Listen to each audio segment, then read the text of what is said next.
ಜನನಿ news ಚಾನೆಲ್ಗೆ like ಮಾಡಿ, subscribe ಮಾಡಿ, ಶೇರ್ ಮಾಡುವ ಮೂಲಕ ನಮ್ಮ ಚಾನೆಲ್ಗೆ ಸಹಕರಿಸಿ. ಹೆಚ್ಚಿನ ಮಾಹಿತಿಗಾಗಿ ಸಂಪರ್ಕಿಸಿ ಹರಿಚಿನ್. ಬಿಡೋದಿಲ್ಲ. ನಿಮ್ಮದೇ ಆದಂತಹ ನಿಮ್ಮ ಸರ್ಕಾರದಲ್ಲಿರೋ ಕೆಲವು ಶೇಲಾಗಳು ಬಂದು ನಮ್ಮ ಭೂಮಿನ ಕೊಡ್ತೀವಿ ಅಂತ ಹೇಳ್ತಾರೆ. ಆ ಭೂಮಿ ರೈತರ ಕೊಡುವ ಭೂಮಿ ಅಲ್ಲ, ಅದು ರಿಯಲ್ ಎಸ್ಟೇಟ್ ಉದ್ಯಮಿಗಳು ರೈತರ ಮೇಲೆ ಒತ್ತಡ ಹಾಕಿ ರೈತರನ್ನು ಹಿಂಸೆ ಮಾಡಿ ತೆಗೆದುಕೊಳ್ಳುವಂತಹ ರೈತರ ಸಮಾಧಿಯ ಮೇಲೆ ಬಿಡದಿ ನಿರ್ಮಿಸಲು ಹೊರಟಿರುವ ಸರ್ಕಾರಗಳೇ ನಿಮ್ಮನ್ನು ಬಿಡೋದಿಲ್ಲ. ನಿಮ್ಮದೇ ಆದಂತಹ ನಿಮ್ಮ ಸರ್ಕಾರದಲ್ಲಿರೋ ಕೆಲವು ಶೇಲಾಗಳು ಬಂದು ನಮ್ಮ ಭೂಮಿನ ಕೊಡ್ತೀವಿ ಅಂತ ಹೇಳ್ತಾರೆ. ಆ ಭೂಮಿ ರೈತರ ಕೊಡುವ ಭೂಮಿ ಅಲ್ಲ, ಅದು ರಿಯಲ್ ಎಸ್ಟೇಟ್ ಉದ್ಯಮಿಗಳು ರೈತರ ಮೇಲೆ ಒತ್ತಡ ಹಾಕಿ ರೈತರನ್ನು ಹಿಂಸೆ ಮಾಡಿ ತೆಗೆದುಕೊಳ್ಳುವಂತಹ ರೈತರ ಸಮಾಧಿಯ ಮೇಲೆ ಬಿಡದಿ ನಿರ್ಮಿಸಲು ಹೊರಟಿರುವ ಸರ್ಕಾರಗಳೇ ನಿಮ್ಮ ನಿರ್ಧಾರವನ್ನು ವಾಪಸ್ ಪಡೆಯಿರಿ. ಖಂಡಿತವಾಗ್ಲೂ ಹೇಳ್ತಾ ಇದ್ದೀವಿ, ರೈತರು ಸಿಡಿದು ನಿಂತರೆ ಯಾವುದೇ ಸರ್ಕಾರ ಉಳಿಯಲ್ಲ. ನಮ್ಮ ಕೃಷಿ ಭೂಮಿ ತಂಟೆಗೆ ಬಂದರೆ ರಕ್ತ ಕ್ರಾಂತಿಯನ್ನು ಮಾಡ್ತೀವಿ, ರೈತ ಕ್ರಾಂತಿಯನ್ನು ಆಗ್ತದೆ, ಮೂರನೇ ಮಹಾ ಯುದ್ಧನೂ ಮಾಡ್ತೀವಿ.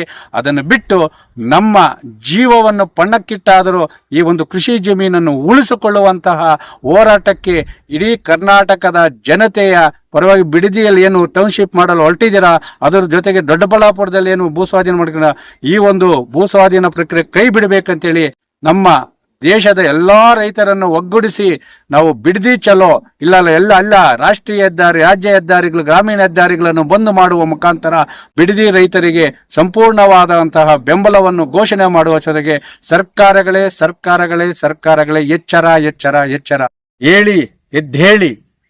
ಟೌನ್ಶಿಪ್ ಕೈಗಾರಿಕೆ ಮತ್ತೆ ನಿವೇಶನಗಳ ಹೆಸರಿನಲ್ಲಿ, ರಸ್ತೆಗಳ ಹೆಸರಿನಲ್ಲಿ ರೈತರ ಫಲವತ್ತಾದ ಕೃಷಿ ಜಮೀನನ್ನು ಬಲವಂತವಾಗಿ ಭೂಸ್ವಾಧೀನ ಮಾಡಿಕೊಳ್ಳುವ ಮುಖಾಂತರ ಇಡೀ ರೈತ ಕುಲವನ್ನು ಬೀದಿಗೆ ತಳ್ಳುವ ಮುಖಾಂತರ ರಿಯಲ್ ಎಸ್ಟೇಟ್ ದಂಧೆ ಮಾಡಲು ಹೊರಟಿರುವ ಸರ್ಕಾರದ ರೈತ ವಿರೋಧಿ ಧೋರಣೆಯನ್ನು ಖಂಡಿಸಿ ಪ್ರತಿ ಹಳ್ಳಿಯಲ್ಲೂ ರೈತರು ಈ ಭೂಸ್ವಾಧೀನ ವಿರುದ್ಧ ಸಿಡಿದು ನಿಲ್ಲಲು ಒಂದಾಗಿ ರೈತ ಕುಲವನ್ನು ಉಳಿಸೋಣ, ಕೃಷಿ ಭೂಮಿಯನ್ನು ಉಳಿಸೋಣ.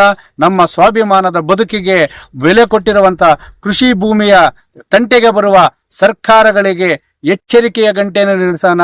ಏನು 80ರ ದಶಕದಲ್ಲಿ ಗುಂಡೂರಾವ್ ಸರ್ಕಾರವನ್ನು ಉರುಳಿಸಿರುವ ಇತಿಹಾಸ ಇರುವಂತಹ ರೈತ ಸಂಘದ ಹೋರಾಟಕ್ಕೆ, ರೈತರ ಸ್ವಾಭಿಮಾನದ ಬದುಕಿಗೆ ಇವತ್ತು ಕೊಳ್ಳಿ ಹೊರಟಿರುವಂತಹ ರಾಜ್ಯ ಸರ್ಕಾರದ ಮಾನ್ಯ ಮುಖ್ಯಮಂತ್ರಿಗಳು ಇವತ್ತು ಬಿಡದಿಯಲ್ಲಿ ನಾವು ಟೌನ್ಶಿಪ್ ಮಾಡ್ತೀವಿ, ನಾವು ಒಕ್ಕಲು ಎಬ್ಬಿಸಿರಿ, ರೈತರ ಕೃಷಿ ಜಮೀನನ್ನು ಭೂಸ್ವಾಧೀನ ಮಾಡ್ಕೊಳ್ಳುತ್ತೀವಿ ಅಂತೇಳಿ ಶಪಥ ಮಾಡಿದ್ದಾರೆ.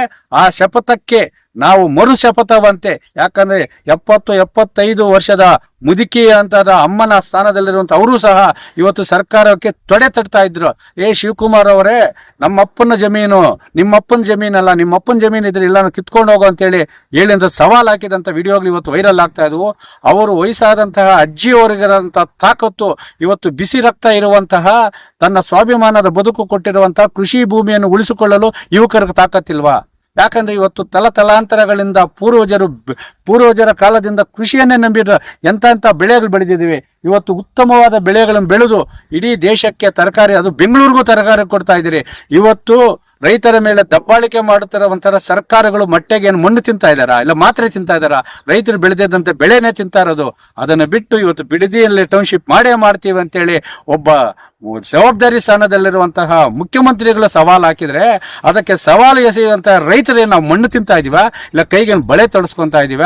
ಕೋಲಾರ ಜಿಲ್ಲಾ ರೈತ ಸಂಘದಿಂದ ಸಂಪೂರ್ಣವಾಗಿ ಬಿಡದಿ ಟೌನ್ಶಿಪ್ ಅನ್ನು ನಿಮಗೆ ಭೂಸ್ವಾಧೀನವನ್ನು ವಿರೋಧಿಸಿ ನಾವು ಸಂಪೂರ್ಣವಾಗಿ ಅಲ್ಲಿನ ರೈತರಿಗೆ ಬೆಂಬಲವನ್ನು ಘೋಷಣೆ ಮಾಡ್ತಾ ಇದ್ದೀವಿ. ಯಾವುದೇ ಕಾರಣಕ್ಕೂ 600 ಎಕರೆನ ನೀವು ಭೂಸ್ವಾಧೀನ ಮಾಡ್ಕೊಂತಾ ಇದ್ದೀವಿ, ಡಿನೋಟಿಫಿಕೇಶನ್ ಹಾಕೋಗಿದೆ, ರೈತರ ಒಕ್ಕಲೆಬ್ಬಿಸ್ತೀರಂದ್ರೆ ಅದಕ್ಕೆ ಬಿಡೋದಿಲ್ಲ. ನಿಮ್ಮದೇ ಆದಂತಹ ನಿಮ್ಮ ಸರ್ಕಾರದಲ್ಲಿರೋ ಕೆಲವು ಶೇಲಾಗಳು ಬಂದು ನಮ್ಮ ಭೂಮಿನ ಕೊಡ್ತೀವಿ ಅಂತ ಹೇಳ್ತಾರೆ. ಆ ಭೂಮಿ ರೈತರ ಕೊಡುವ ಭೂಮಿ ಅಲ್ಲ, ಅದು ರಿಯಲ್ ಎಸ್ಟೇಟ್ ಉದ್ಯಮಿಗಳು ರೈತರ ಮೇಲೆ ಒತ್ತಡ ಹಾಕಿ ರೈತರನ್ನು ಹಿಂಸೆ ಮಾಡಿ ತೆಗೆದುಕೊಳ್ಳುವಂತಹ ರೈತರ ಸಮಾಧಿಯ ಮೇಲೆ ಬಿಡದಿ ನಿರ್ಮಿಸಲು ಹೊರಟಿರುವ ಸರ್ಕಾರಗಳೇ ನಿಮ್ಮ ನಿರ್ಧಾರವನ್ನು ವಾಪಸ್ ಪಡೆಯಿರಿ. ಖಂಡಿತವಾಗ್ಲೂ ಹೇಳ್ತಾ ಇದ್ದೀವಿ, ರೈತರು ಸಿಡಿದು ನಿಂತರೆ ಯಾವುದೇ ಸರ್ಕಾರ ಉಳಿಯಲ್ಲ. ನಮ್ಮ ಕೃಷಿ ಭೂಮಿ ತಂಟೆಗೆ ಬಂದರೆ ರಕ್ತ ಕ್ರಾಂತಿಯನ್ನು ಮಾಡ್ತೀವಿ, ರೈತ ಕ್ರಾಂತಿಯನ್ನು ಆಗ್ತದೆ, ಮೂರನೇ ಮಹಾ ಯುದ್ಧನೂ ಮಾಡ್ತೀವಿ. ಅದನ್ನು ಬಿಟ್ಟು ನಮ್ಮ ಜೀವವನ್ನು ಪಣ್ಣಕ್ಕಿಟ್ಟಾದರೂ ಈ ಒಂದು ಕೃಷಿ ಜಮೀನನ್ನು ಉಳಿಸಿಕೊಳ್ಳುವಂತಹ ಹೋರಾಟಕ್ಕೆ ಇಡೀ ಕರ್ನಾಟಕದ ಜನತೆಯ ಪರವಾಗಿ ಬಿಡದಿಯಲ್ಲಿ ಏನು ಟೌನ್ಶಿಪ್ ಮಾಡಲು ಹೊರಟಿದ್ದೀರಾ, ಅದರ ಜೊತೆಗೆ ದೊಡ್ಡಬಳ್ಳಾಪುರದಲ್ಲಿ ಏನು ಭೂಸ್ವಾಧೀನ ಮಾಡ್ಕೊಂಡ ಈ ಒಂದು ಭೂಸ್ವಾಧೀನ ಪ್ರಕ್ರಿಯೆ ಕೈ ಬಿಡಬೇಕಂತೇಳಿ ನಮ್ಮ ದೇಶದ ಎಲ್ಲ ರೈತರನ್ನು ಒಗ್ಗೂಡಿಸಿ ನಾವು ಬಿಡದಿ ಚಲೋ ಅಲ್ಲ ರಾಷ್ಟ್ರೀಯ ಹೆದ್ದಾರಿ, ರಾಜ್ಯ ಹೆದ್ದಾರಿಗಳು, ಗ್ರಾಮೀಣ ಹೆದ್ದಾರಿಗಳನ್ನು ಬಂದ್ ಮಾಡುವ ಮುಖಾಂತರ ಬಿಡದಿ ರೈತರಿಗೆ ಸಂಪೂರ್ಣವಾದಂತಹ ಬೆಂಬಲವನ್ನು ಘೋಷಣೆ ಮಾಡುವ ಜೊತೆಗೆ ಸರ್ಕಾರಗಳೇ ಎಚ್ಚರ. ರೈತರ ಕೃಷಿ ಜಮೀನಿನ ತಂಟೆಗೆ ಬರಬೇಡಿ. ನಿಮ್ಮ ಸರ್ಕಾರವನ್ನು ಉರುಳಿಸುವ ಹಂತಕ್ಕೆ ರೈತರು ನಡೆದುಕೊಳ್ಳಬೇಡಿ. ನಾವು ಹೇಳ್ತಾ ಇರೋದೊಂದೇ, ಚಲೋ ಬಿಡದಿ ಟೌನ್ಶಿಪ್ಗಾಗಿ ಭೂ ಸ್ವಾಧೀನ ಮಾಡಿಕೊಳ್ಳಿರುವ ರೈತರ ಜಮೀನಿಗಾಗಿ ಕೋಲಾರದಿಂದ ಬಿಡದಿಗೆ ಚಲೋ. ಎಚ್ಚರ, ಸರ್ಕಾರಗಳ ಎಚ್ಚರ. ರೈತ ಕ್ರಾಂತಿ ಆಗುವ ಮೊದಲು ನಿಮ್ಮ ನಿರ್ಧಾರವನ್ನು ಕೈಬಿಟ್ಟು ಈಗಾಗಲೇ ಭೂ ಸ್ವಾಧೀನ ಮಾಡಿಕೊಂಡು ರಿಯಲ್ ಎಸ್ಟೇಟ್ ಉದ್ಯಮಿಗಳಿಗೆ ನಕಲಿ ದಾಖಲೆಗಳನ್ನು ಸೃಷ್ಟಿ ಮಾಡಿಕೊಂಡಿರುವ KEDB ಅಧಿಕಾರಿಗಳನ್ನು ಸಭೆ ಕರೆದು ಎಲ್ಲೆಲ್ಲಿ ಎಷ್ಟೆಷ್ಟು 1000 ಎಕರೆ ಉಳಿಕೆಯಾಗಿದೆ ಅದನ್ನು ಗುರುತಿಸಿ ನೀವು ಟೌನ್ಶಿಪ್ಪನ್ನು ಮಾಡಿ, ನೀವು ಬೆಂಗಳೂರನ್ನು ಮಾಡಿ, ಯಾವುದನ್ನು ಬೇಕಾಗಿಲ್ಲ. ರೈತರ ಕೃಷಿ ಜಮೀನಿಗೆ ಬಂದರೆ ರೈತರ ಕೃಷಿ ಜಮೀನಿನ ಉಳಿವಿಗಾಗಿ, ಅವರ ಸ್ವಾಭಿಮಾನದ ಉಳಿವಿಗಾಗಿ 3ನೇ ಮಹಾಯುದ್ಧ ರೈತರಿಂದಲೇ ಪ್ರಾರಂಭವಾಗ್ತದೆ. ಅದೊಂದು ಎಚ್ಚರಿಕೆ ಗಂಟೆಯನ್ನು ರವಾನೆ ಮಾಡ್ತಾ ಇದ್ದೀವಿ.